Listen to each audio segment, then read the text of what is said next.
Haya, kuna jambo hili hapa linasikitisha kidogo. Huyu mama anasema amenyang'anywa mtoto. Yeye alikuwa na mapacha, alipotoka kujifungua hajamuona mwingine. Yuko wapi? Yuko wapi huyu mama?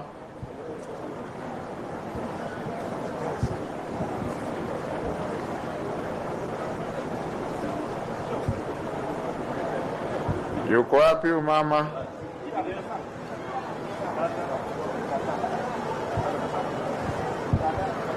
Mama aliyenyang'anywa mtoto yuko wapi?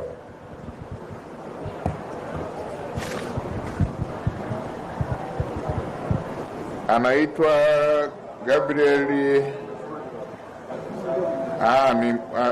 Taarifa imetolewa na mwenyekiti, alifunguliwa watoto wawili akakabidhiwa mmoja tu, na tatizo hilo halijajulikana. Gabriel Mkwiti yuko wapi? Hebu tuambie.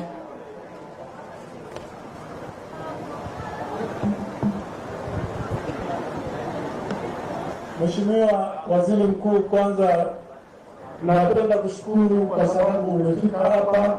Imekuwa kama nyota njema sana kwetu, kwa sababu unaweza ukatusaidia kidogo tukawa kama binadamu vile. Mimi ni mzee wa miaka 60, lakini mke wangu amepata ujauzito akaenda kujifungua wilaya ya Nkasi mwezi wa 10. Alipokwenda wilaya ya Nkasi kujifungua, alijifungua mapacha na vielezo vipo, lakini alikabidhiwa mtoto mmoja, na alipokuwa akihoji mtoto wa pili walipokea sana. Na hii tabia ya uguzi wanayo sana, lakini aliporudi alikuja kuniambia kwamba bwana, mimi nimejifungua watoto mapacha na kadi ni hapa, lakini nimekabidhiwa mtoto mmoja. Kwa kuwa mimi nimeparalyze kutokana na uvuvi, niliondoka nikaenda kwa daktari mkuu hapa ili kuweza kutambua nini kilichofanyika pale, anaitwa Dr. Mugasi. Lakini nilipomweleza yeye mwezi wa 10 akaniambia hivi, ngoja nitalifanyia kazi, lakini usimweleze mtu yeyote mpaka tuwe tumepata ufumbuzi. Lakini toka hicho kipindi mpaka kufika Ijumaa wanasikia wewe unakuja, ndipo nilipowaona wamekuja nyumbani kuchukua upelelezi. Na walipotoka nyumbani hiyo Ijumaa waliniambia mpaka kufika Jumatatu tutakuwa tumeshakupa majibu. Lakini nilipofika, kabla ya Jumatatu, Jumamosi nikapokea simu kutoka kwa daktari mkuu wilaya ile. Anasema mnahitajika leo mpande wilayani. Nikamwambia kulingana na jiografia nilionayo na hali ya nyumbani kwangu, mimi sina pesa, ni mlemavu sasa, ninaomba unipe muda. Akasema basi Jumatatu. Jumapili wamepiga simu kwamba kwa sababu Jumatatu waziri anakuja tufanye Jumanne baada ya waziri kuondoka. Nikasema kwa nini mnasema waziri aondoke ndipo mtuzungumzie ile swala? Wakasema swala hili ni swala ambalo linaweza likamfukuzisha mtu kazi, kwa hiyo natakiwa tukae chini. Nikasema sawa. Jana wamekuja hapa wakaniita kwenye ofisi ya mwenyekiti, tukae tuongee tumalize haya mambo. Nikasema mimi nitakaje kwenye ofisi? Nimeleta ripoti toka mwezi wa 10, amjapeleka polisi, amjapeleka kwa kiongozi yeyote wa serikali. Na kujaje kukaa na nini chini hapo kwenye ofisi ya mwenyekiti? Kwa nini msipeleke polisi? Nikamwambia jambo hili siwezi kukaa peke yangu mimi na mke wangu tu, alafu nyinyi mko wote hao na ni upande mmoja tu. Naomba niite ndugu zangu na marafiki zangu waje wasikilize hii kesi tunayoongeaje. Wakasema tutakupigia baadaye.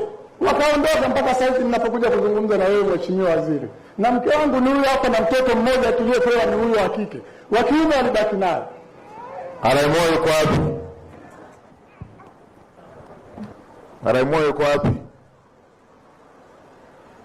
Hebu tuambie hili jambo unalijua?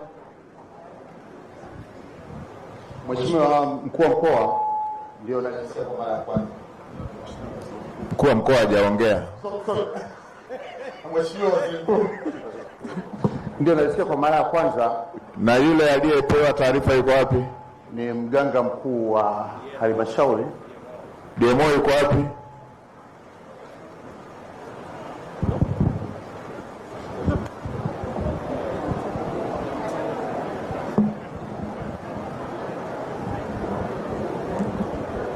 Asante Mheshimiwa Waziri Mkuu kwa kunipa hii nafasi ili niweze kujibu changamoto za mzee wetu.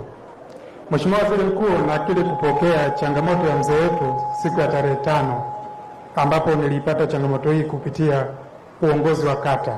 Walikuja wakaniambia kuna tarehe 5 lini? Tarehe 5 mwezi wa 3. Okay, tarehe 5 mwezi wa 3. Leo tarehe 10. Baada ya kupata hizi taarifa nikabidi nichukue hatua ya kuweza kukutana na hii familia. Kwa hiyo hapo ambapo wanazungumza kwamba kuna watu walienda kumhoji, mmoja wapo nilikuwa ni mimi mwenyewe ili niweze kujiridhisha.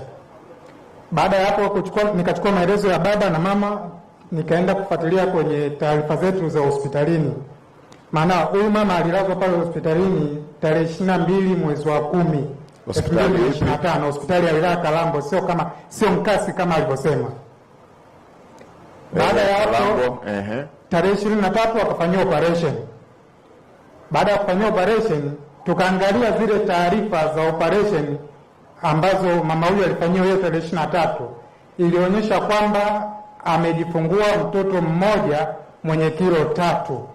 Tukasema ngoja tujiridhishe kwenye taarifa zingine.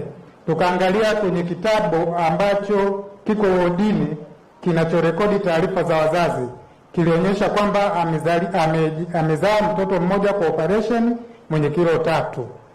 Baada ya hapo tukasema ngoja tuitishe kikao cha watumishi wote ambao waliweza kumhudumia huyu mama kutoka tarehe 22 mpaka anaruhusiwa. Baada ya kukaa kwa kikao tukaongea na madaktari na wale walimhudumia, ikabainika kwamba huyu mama ni kweli alijifungua mtoto mmoja. Baada ya hapo siku ya tarehe 25 ambayo huyu mama alikuwa anaruhusiwa udini, kuna mama mwingine kutoka kijiji cha Msanzi ambacho kiko kata ya Msanzi alijifungua watoto mapacha pale udini wakiwa na uzito wa kilo 2.5 kila mmoja, wa kike na wa kiume. Kwa bahati mbaya katika kuandika taarifa kwenye kadi ya mama, yule nesi ambaye aliingiza zile taarifa yule mama wa Msanzi akaingiza kwenye kadi za mama huyu. Mheshimiwa Waziri Mkuu, naomba nikanushe kwamba ni kwamba alipewa taarifa hospitalini kwamba ana watoto wawili na mmoja amefariki. Siku ambayo mimi nimeweza kuitembelea hii familia, tuliongea kwenye hali ya upole na urafiki. Waliniambia kwamba kutoka siku ambayo mama yuko hospitali hawakuambiwa taarifa yoyote ya uwepo wa watoto mapacha, ila mama alikuja kujua hizo taarifa baada ya mtoto wake kufikisha muda wa kwenda kliniki. Alipoenda kliniki akakutana na nesi, akampa hongera, akamwambia mama, hongera, una watoto wawili. Ndipo ambapo mama akaanza kushangaa, mbona mimi na mtoto mmoja? Ndipo dai la watoto wa mapacha likaanzia hapo, na sio kwamba alitambua swala hilo toka akiwa hospitalini, kwa maana kule hakukuwa na taarifa yoyote ya yeye kuwa na watoto mapacha zaidi ya kuwa kwenye kadi yake. Asante Mheshimiwa Waziri Mkuu. Wewe kadi ya kliniki ikiandika ina watoto wawili, unakaa tu na mtoto mmoja? Hapana Mheshimiwa Waziri Mkuu, kadi imeandikwa. Tunajuaje kwamba ilikosewa? Tumejiridhisha Mheshimiwa Waziri Mkuu. Sisi ndo tunaosikia hapa, tunajuaje imekosewa? Wewe na huyo nesi inawezekana mkajua hiyo, lakini sisi tunajuaje? Sisi tunajuaje? Hata mimi Mheshimiwa Waziri Mkuu, mimi hapa kwenu amfanyaje vipimo kabla watoto wakiwa tumboni? Amfanyi? Mheshimiwa Waziri Mkuu, huyu mama kliniki yake alikuwa anazuia kwenye zahanati ambapo hakuna vipimo vya ultrasound ambao vingeweza kutuambia kwamba ana watoto wawili. Hebu mrudishie baba.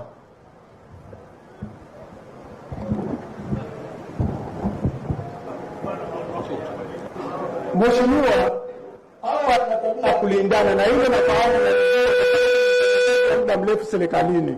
Huyu alipokuja tulipomwelezea alijiridhisha, na yeye huyu ndio aliyonifanya kwamba usiende kuzungumza mambo kwa sababu yanaweza kumfundisha mtu kazi, sio kesi ndogo. Na jana wananifuata ili tuyaongee tuyamalize. Muulize alinifuataje kama na alinifuataje jana ili tuje tuyamalize kwenye ofisi ya mwenyekiti. Ninyi kwa nini mlitaka asiongee, na kwa nini mmeanza kumtafuta baada ya kusikia ziara inakuja? Mheshimiwa Waziri Mkuu, kama ambavyo nilivyotangulia awali, taarifa tumezipata katika ofisi ya mkurugenzi siku ya tarehe 5. Ni siku 5 kutoka leo tunapozungumza. Kwa hiyo muda ulikuwa mdogo, sio kwa sababu ya mama alilalamika lini, baba alilalamika lini? Mimi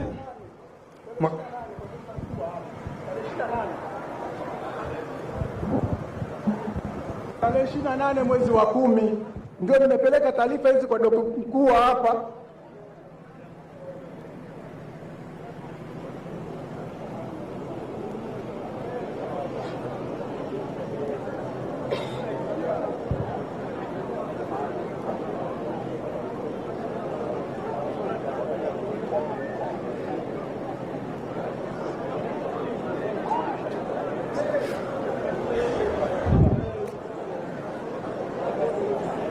Kamanda wa baba, tunakushukuru sana na pole kwa taarifa hiyo inayosikitisha.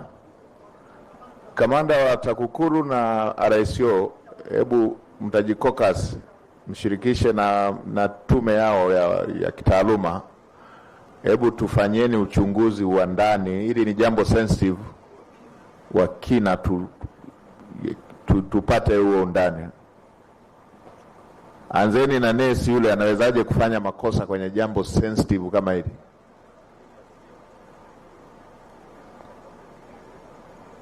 Ndio.